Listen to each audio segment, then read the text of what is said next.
Tuhan beserta kita, sekarang dan selama-lamanya.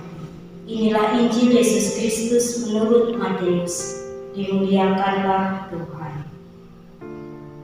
Terdengarlah suara di Rama, tangis dan ratap yang amat sedih. Rahel menangisi anak-anaknya, dan ia tidak mau dihibur, sebab mereka tidak ada lagi. Setelah Herodes mati, nampaklah malaikat Tuhan kepada Yusuf dalam mimpi di Mesir, katanya, "Bangunlah, ambillah anak itu serta ibunya, dan berangkatlah ke tanah Israel, karena mereka yang hendak membunuh anak itu sudah mati." Lalu Yusuf pun bangunlah, diambilnya anak itu serta ibunya, dan pergi ke tanah Israel. Tetapi setelah didengarnya bahwa Archelaus menjadi raja di Yudea menggantikan Herodes, ayahnya, ia takut ke sana.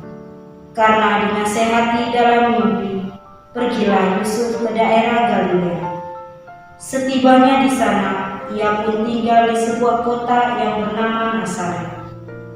Hal itu terjadi supaya genaplah firman yang disampaikan oleh nabi-nabi, bahwa ia akan disebut orang Israel. Demikianlah sabda Tuhan. Terpujilah Kristus. Saudara-saudari terkasih dalam Kristus, tak terasa kita sudah berada pada pekan terakhir masa penantian ini. Pada pekan terakhir masa Advent ini, kita diajak untuk merenungkan secara bersama-sama tentang tema Emmanuel, Allah beserta kita, yang diambil dari perikop Matius bab 1 ayat 18 sampai 24. Apabila kita merenungkan secara mendalam perikop ini, tak dapat diingkari bahwa ada banyak pesan indah darinya yang dapat dipakai sebagai pedoman hidup kita.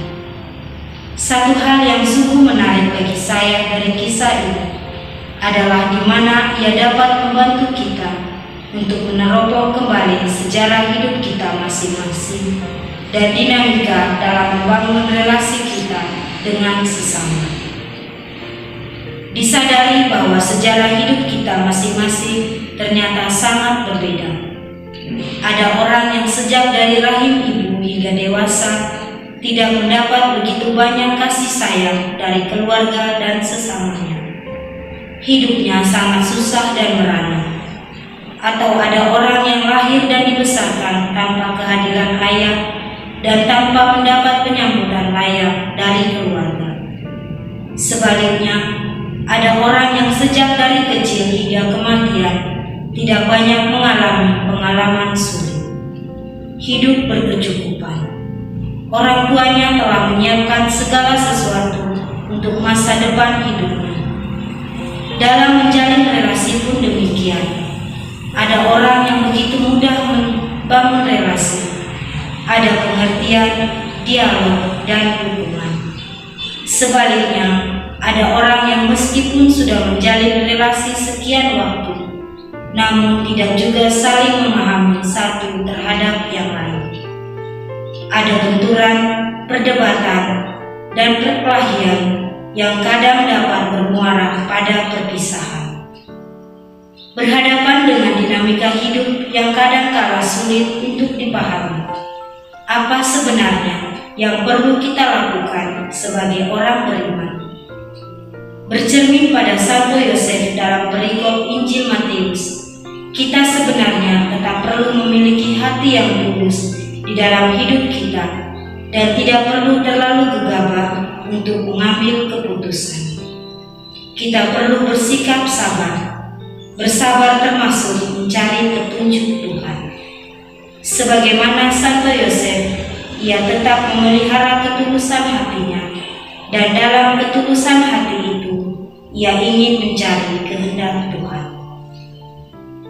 Ia mengambil waktu dan berdiam diri dalam keheningan batinnya, berdiam diri untuk mencari kehendak Tuhan. Yusuf berusaha mempertimbangkan maksud Tuhan.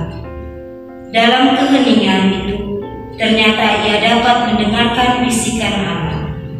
Yusuf anak Daud, janganlah engkau takut mengambil Maria sebagai istrimu, sebab anak yang di dalam kandungannya adalah dari Roh Kudus.